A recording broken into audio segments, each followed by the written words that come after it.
Hey everybody, this is Kenny C from Chilling with Jeff and Kenny C, and I'm bringing you an exclusive interview.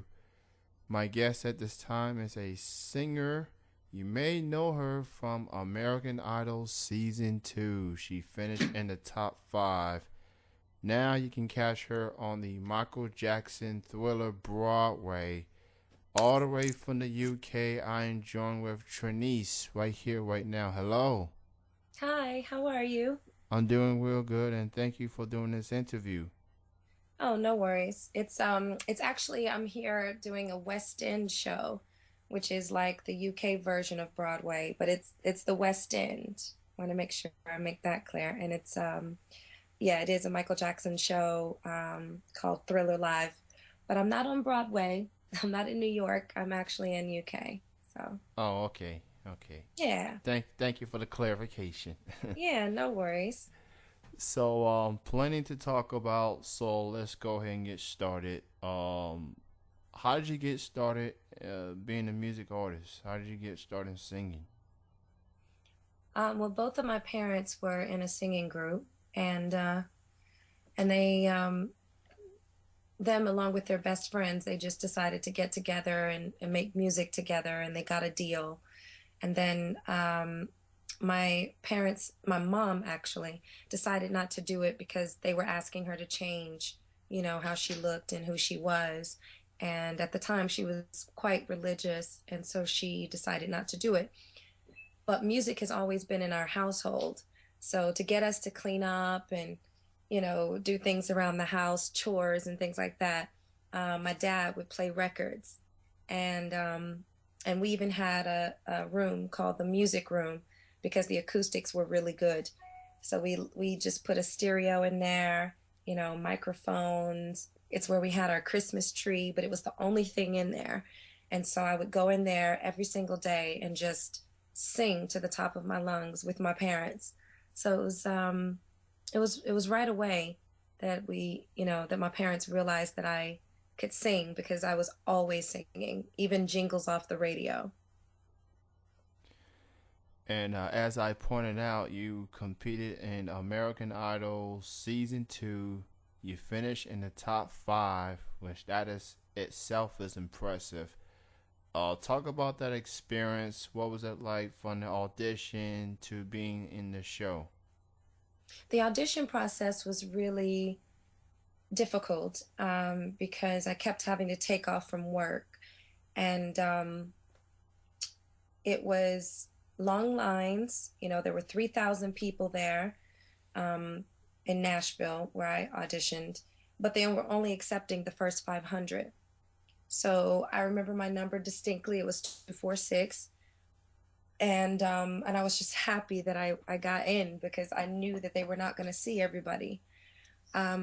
Once we got past the whole audition process and actually got to the judges, it was about maybe 6 or 7, maybe even 8 callbacks. So it was a long, long, tedious audition process. But then once we got in front of the judges, you see that part on television where they're telling people, yes, you're going to Hollywood. No, you're not. You suck. You're great. And and I remember I sang a Whitney Houston song, but I don't think it was cleared for TV, so they didn't show my audition. And I was a bit nervous because I knew if they showed your audition in the beginning that people would at least be looking for you on the show. So I knew if I did get picked, I was going to have to really show what I had. And needless to say, I got through to the auditions, and I mean, I got through to the show and ended up in the top 5. And we stayed in a mansion in California on top of a hill, and we were just shocked. I considered us to be kids around that time, so as kids, being able to, you know, run around this big mansion, and we had bodyguards, and we couldn't leave unless we were, with a bodyguard, and someone driving you around. We were just living in a bubble basically. But it turned out to be a really, really great experience and made some lifelong friends out of it. Competing every week was difficult. It was taxing on our voices, and sometimes you want to sing the same song, so you had to work that out. Like um, it was great. I think it was a really good preparation for what was to come in the industry because it is exactly like that. It's really fast. 1 minute you're hot, the next you're not. Sometimes you may have to audition for something the same day and you don't know how you're supposed to look, what you're supposed to sing. Like, so it's just the entertainment business just wrapped in a television show. Every now and then, contestants have to deal with the harsh criticism of one Simon Cowell. Um, Mm. how did he give you any sort of constructive criticism compared to some of the other contestants? Well, Simon is just Simon, and you have to catch him on good days. And on a good day, I got great reviews, and on bad days, I didn't get, such great reviews. But I always even took the negative things that he said, and tried to turn them into a positive because I knew that the majority of the people watching were waiting for what he said and not necessarily Paula and Randy. Um, so it was really difficult also because I knew that I wasn't really what he was looking for that season. So I'd already had in my mind that I just wanted to be exposed, you know, to record companies or endorsements or whatever we were going to get from being on the show. I just wanted to leave myself open for that. And I didn't worry so much about being first. So, yeah, that was pretty much it. I think I dealt with it pretty well. I mean, Simon is not as big of a devil as people think he is. He has one horn, maybe not two. Basically, I guess people can only tell what they see on TV, and like you say, mostly on his bad side, bad days, he'll probably go off on someone, especially those who just on national television to goof off, don't want to sing from the heart or whatever. Um, they deserve that criticism because they just there for show, 15 minutes of Mm, fame. right. So I have no problem Simon going off of those people. Mm-hmm.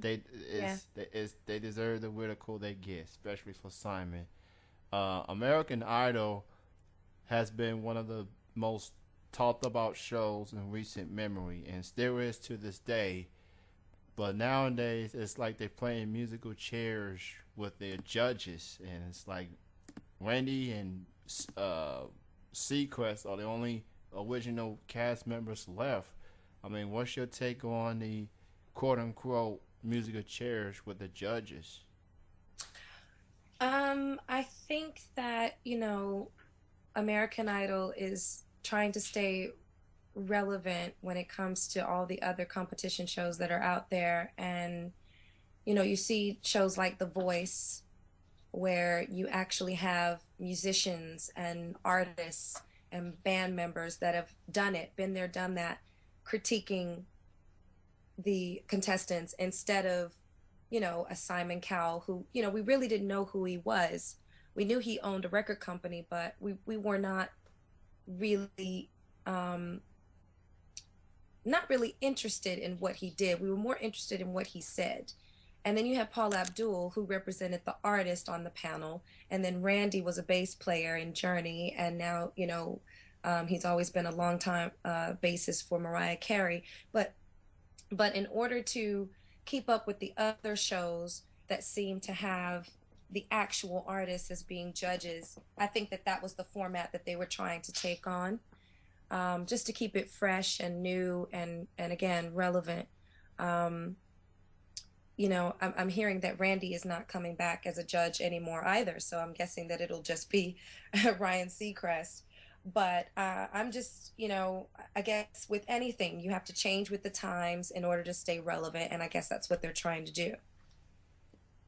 I think you hit it right there when you said they have to change with the times, and no matter what type of TV show it is, not every single cast member is going to be there long term. They want to move on to other things. And I get the feeling that Randy may not be coming back neither, but he Right. still has that America Best Dance Cruise that he's been executive producing, so he's got that going for him.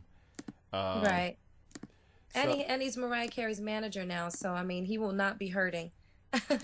yeah, that would be, I don't know, a little too much for them two, if they were to be judges side by side. Um, Now talk about some music that you've been working on. You got any songs or albums in the works? Oh, yeah, actually, I'm working on it right now. Just trying to get the right sound for me because, I know right now dance is really, really heavy and everybody is kind of in party mode and there's that, techno, electro pop thing and dance stuff that's going on. But I'm trying to take my record in a completely different direction just so that it's not so redundant. To me, music is supposed to be eclectic and it's supposed to appeal to everybody's senses. And I just, right now, I feel like everybody's just in dance mode and there's nothing else being said. So I kind of want to fit into both lanes if I can and give people, melodies and lyrics and make them dance, but also make them think and love and fall in love and, maybe wipe your tears or be empowered or, there's just so many things that people can feel with music um, that I want to make sure that I create a lane for other people that want to feel something else outside of moving their feet. So yeah, it's definitely in the works now. Who do you consider as influences in your music career?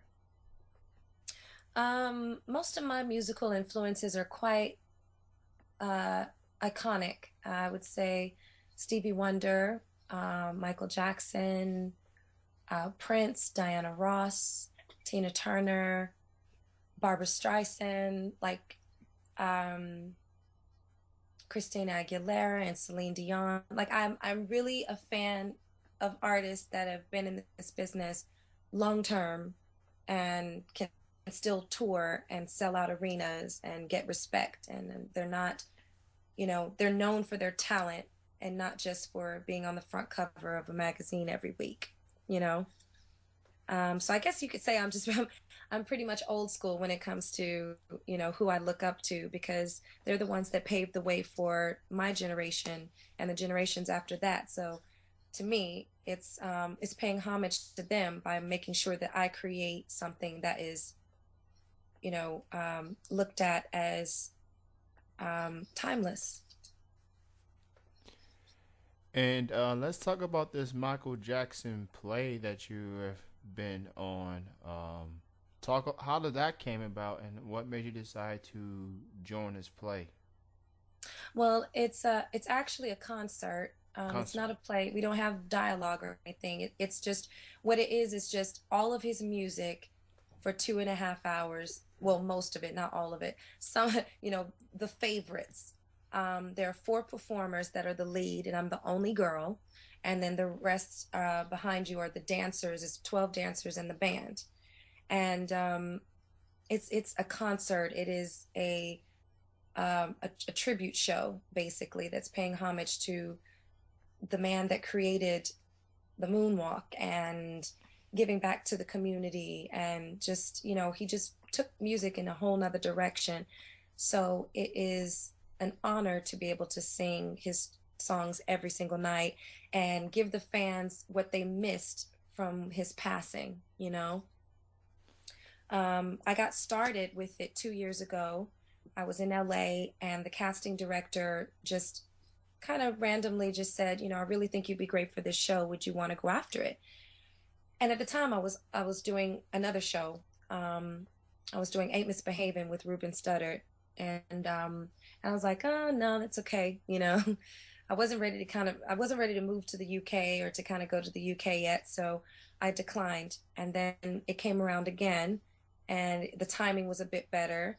And so I took it and I've been here for 2 years and I just kind of I want to create the same buzz that I did in the States and just kind of embark on that whole becoming a whole nother image out here, creating another image out here that is respected in their world as well. So that when you do, when I do have an album out, it can also sell here as well as the States.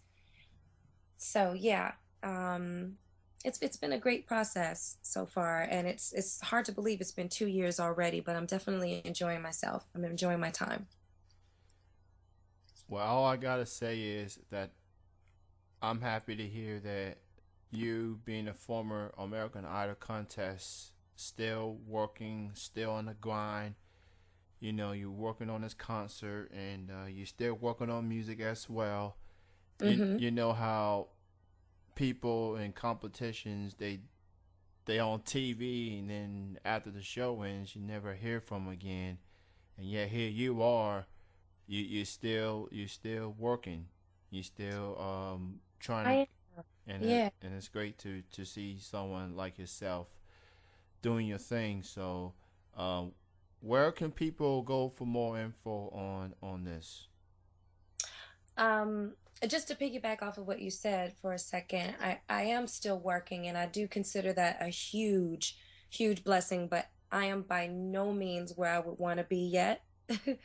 um, until I have these interviews and people remind me of what I've done in hindsight, it's sometimes hard to slow down and actually pat yourself on the back because you're so busy trying to just remain relevant. And I'm not saying that I mean, I don't know. I'm not sure where I land when it comes to, being relevant and all of that. But all I know is I just didn't want to stop. I just don't want to give up on my passion. And so I fight for it, you know, and I just continue to make sure that I'm doing something in my life that is pertaining to entertainment, whether it's acting or singing. So, but people can keep up with me and what I'm doing on Instagram, um, at Trenyce. They can keep up with me on Tumblr. Same, just Trenyce Cobbins. I have Facebook, I have Twitter, which is also at Trenyce. And then I have a fan page on Facebook as well. So I've just been, also my YouTube channel under Trenyce Cobbins is also, full of video clips and things like that. So, and acoustic sessions and everything. So I just want to make sure that I'm still staying connected with the fans all the time. People that are rooting for me and people that I'm rooting for, because I know a lot of people in the industry as well, and we sometimes it's the only way you can keep up with one another is just to, oh, okay, that's what that person's doing. So yeah, so it would be great to hear from people that are listening to your show via one of those networks. Well, all I can say to you is that the sky's the limit for you, and you're headed the right direction. So, you got yourself a new fan, and You. I did not know that you were a contestant on American Idol until your manager told me on an email, and Amazing. I wish I would have been there and cheered for you from the beginning, but I guess better late than never, I suppose. Yeah, it's no worries. It's just as important to maintain fans. Or, I mean, it's just as important to gain fans as it is to maintain them. So, I really appreciate that. Thank you. You are absolutely welcome. And you being not just a music artist but a fan of music, you live in the UK now, and I'm sure you've heard the music that's going on here in the states, which kind of leads me to what I wanted to ask. What is your take on the music that you hear on the radio these days? Um, you know, I I just I really hope that music gets back to the heartbeat that it had, because it is really tough to listen to the music now. And not because those artists aren't good at what they do or whatever. It's just different, it's just completely different. And I can tell when it's just something thrown together, and so can other people, you know? And it'd be nice to get back to the artistry of it all, where the groups were out and we had, Casey and JoJo and SWV and, just all these different groups, Boys to Men and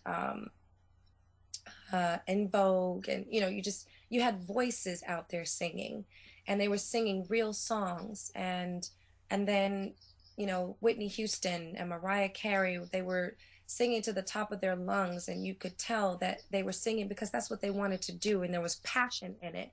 So I hope that the music industry is going to make a slight turn back to that. And it feels like it's going in that direction because you do have artists out there that are trying to bring it back, but ultimately, you know, the fans have to make it known and buy more than just the music that is coming on the radio.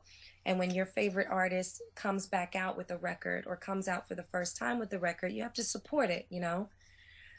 So yeah, fingers crossed the industry will start allowing more real music in, as well as the dance music that's out there, and the hip hop artists that are out there, who are all fine and good. But again, it's nice to have a rainbow of different things to listen to.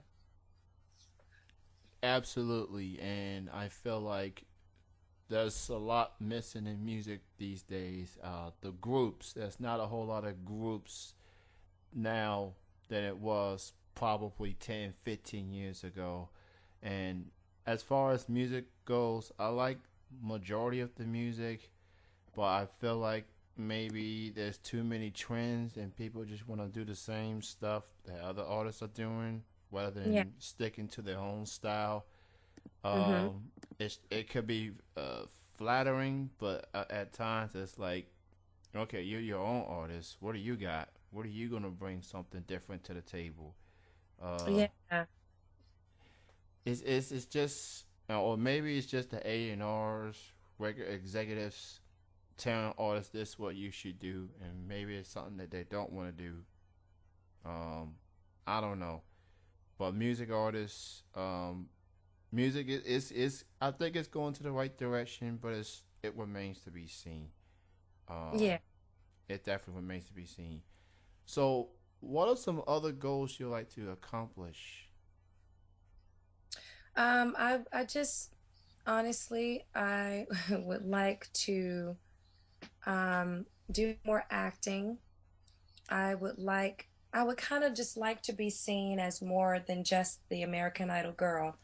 And I would love to finish my record, finally have a record out and have people love it.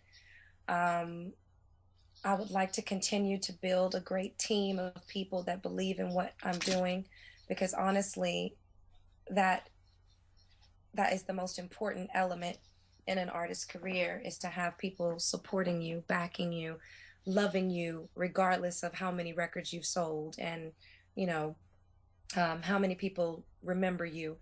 Um, I would like to get more into fashion. Um, there's just so many things because, a lot of people don't realize that you're great at a lot of things. It's not like just singing is the only thing that an artist can do. So I would like to be able to stretch my wings and show a little, a few more sides to me before it's all over with. That's definitely great to hear. Everyone, if you're listening to this, you can check her out on Facebook, Twitter, pretty much everything under the name Trenyce. That's Trenyce. If you are in the UK area, check her out on the Michael Jackson tribute concert. Especially if you're a Michael Jackson fan. I mean, his music is timeless. Uh, it's just incredible what he is able to do, to what he's able to accomplish.